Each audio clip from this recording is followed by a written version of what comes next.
Hey everyone, we are back here with more Oscars coverage brought to you by thepropsnetwork.com. I am Steve Clark, joined by Scott Yager, who is going to give you help on getting the edge on your Oscars betting and your pools. We're going to talk a lot about Oscars pools.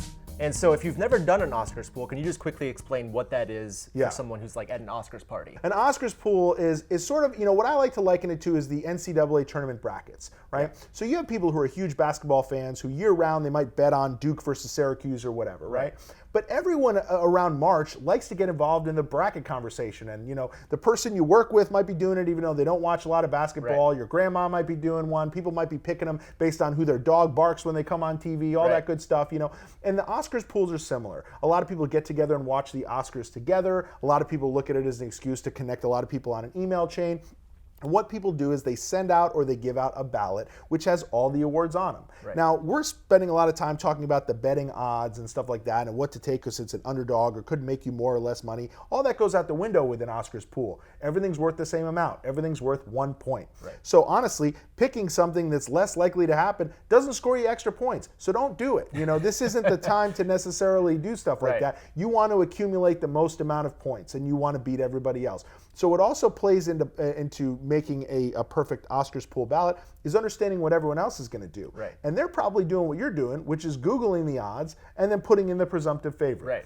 Those won't win 100% of the time. So pick some spots to maybe not pick the favorite. Yeah. Don't do that when Brad Pitt is minus 2,500. Don't go and pick Al Pacino. Right. But if, Little Women is minus 167 to win costume design, maybe take Once Upon a Time in Hollywood at plus 140 or something like that. But it's all in good fun. It involves people who know about movies, who don't know about movies, who do care, who don't care. And when all that is in play, it takes a little bit, you don't want to, shoot for the fences. Right. Speaking of presumptive winners, the 4 acting categories seem like foregone conclusions at this point. But is there a different name in any of those 4 categories that might surprise people on Oscar Sunday?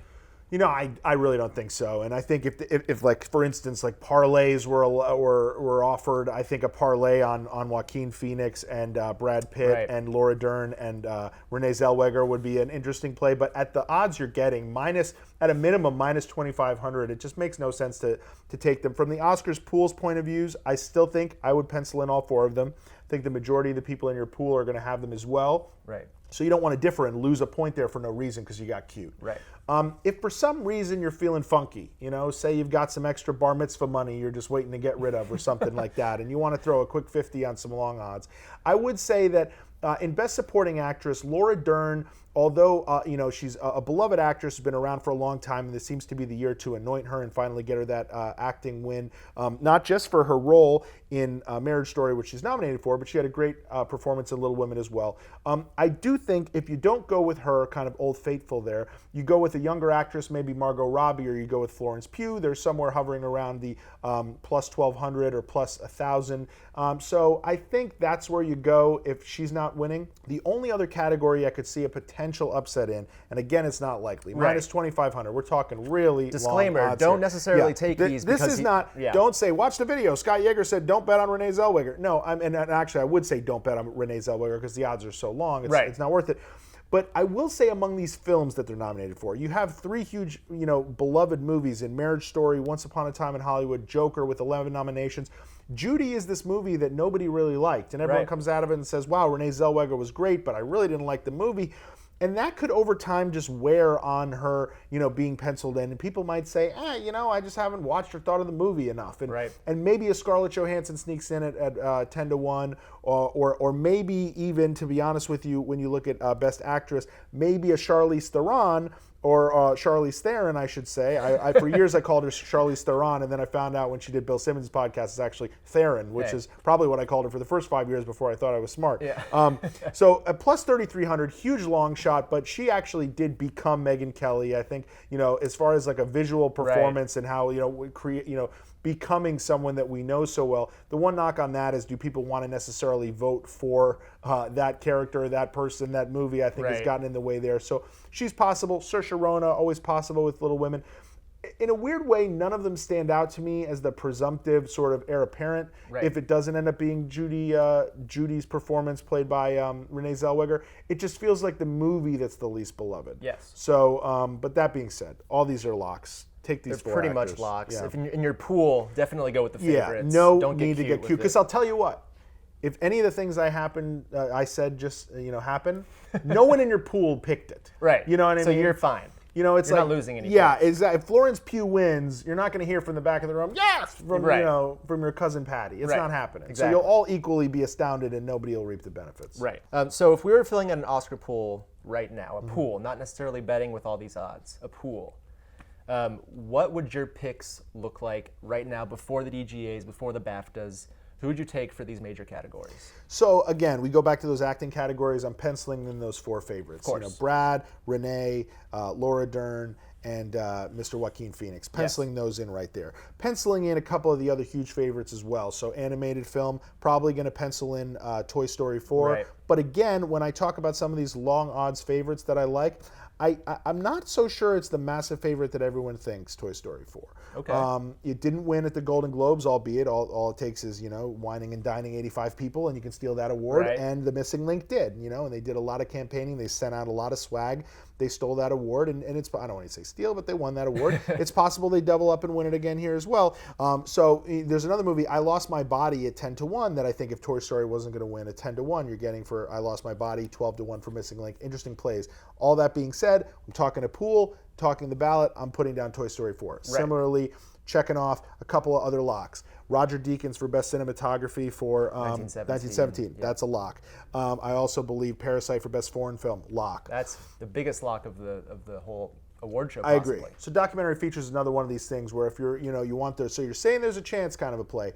A lot of people penciling in American Factory, as I would on a pool ballot. Right. But for Honeyland at 12-1, I think the fact that it was up for Best Foreign Film and Best Documentary Feature could score some points here.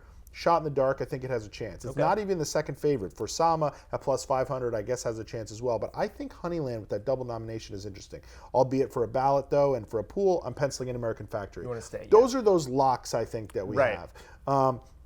Then from there, when it comes to the technical categories that we talked about and some of the ones that have more open races, I would actually go with my gut. And, for where I'm going, I'm going Greta Gerwig for adapted screenplay. Right. I'm going to go Quentin Tarantino for original screenplay. But if you feel strongly differently, just know that a lot of people are probably going to pick whoever's on paper as the favorite at that time. Right. So if you I think Bong Joon-ho and his writing partner for Parasite could win, maybe take that because that could score you a point. Right. Same goes, I said, for costume design. I'm going to pencil in Little Women, but hey, if you want to take Once Upon a Time in Hollywood, go ahead there as well. Totally.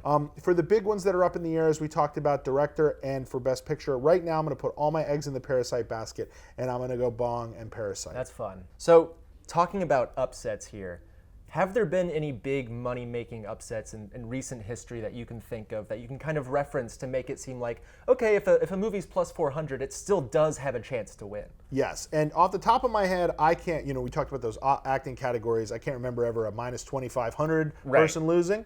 But, some recent memory upsets that could tell you, so you're saying there's a chance. Right. I'm like, really, why are we talking about this? Why are we even doing this? If every single favorite ever won, then boom, why even have the awards? Exactly. Why even put on all the Louis Vuitton? Why not just sit at home? Wait, look at the odds. I guess we're winning, right? Yeah. So recently, a couple that stand out to me in the acting categories were last year. She wasn't a huge underdog, but a lot of people had kind of penciled in Glenn Close to win the Best Actress award. It actually went to Olivia Colman. So depending on when you bet her, you could have gotten 4-1 or so. Right. A couple years prior, Mark Rylance famously upset Sylvester Stallone when he was on that great run for Creed. Stallone with this great supporting performance, finally going to get his acting Oscar.